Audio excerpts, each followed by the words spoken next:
অলস ছেলেটা সফলতার কাহিনী।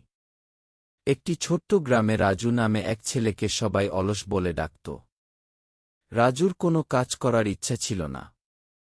সারাদিন সে এদিক ওদিক বসে থাকত, সময় কাটাত খেলা আর ঘুমিয়ে।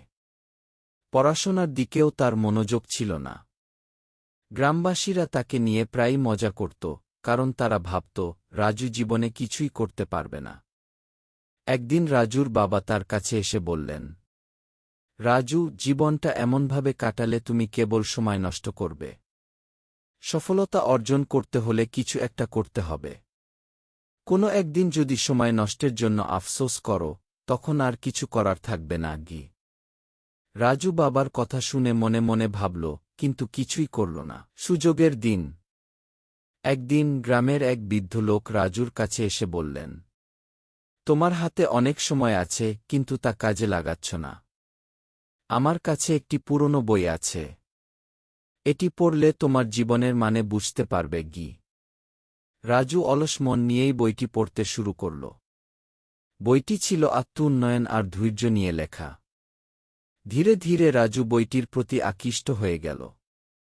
সে বইয়ের পাতায় পাতায় জীবনের বিভিন্ন দিক নিয়ে নতুন নতুন জ্ঞান পেল। পরিবর্তনের শুরু। বইটি পড়ে রাজুর জীবনের প্রতি দৃষ্টিভঙ্গি বদলে গেল। সে বুঝতে পারল, অলসতা তাকে কিছুই দিতে পারবে না। সে ছোট ছোট কাজ দিয়ে শুরু করল। প্রতিদিন একটি নতুন দক্ষতা শেখার চেষ্টা করত। প্রথমে কঠিন লাগলেও ধীরে ধীরে তার অভ্যাস তৈরি হল।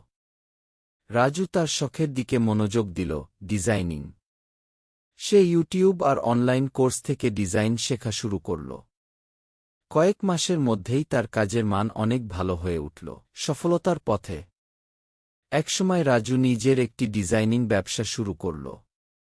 তার কাজ দেখে শহরের লোকেরা তাকে কাজ দিতে শুরু করল।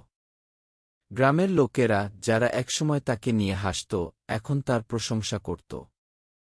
রাজু বলত, অলসতা একসময় আমার সবচেয়ে বড় শত্রু ছিল। কিন্তু ইচ্ছাশক্তি আর ধৈর্য দিয়ে আমি সেই শত্রুকে পরাজিত করেছি। এভাবেই রাজু একজন সফল ডিজাইনার ও উদ্যোক্তা হয়ে উঠল। তার গল্প সবার জন্য একটি শিক্ষা হয়ে থাকল। জীবনে পরিবর্তনের জন্য শুধু একটি সঠিক সিদ্ধান্ত আর অধ্যবসায় প্রয়োজন।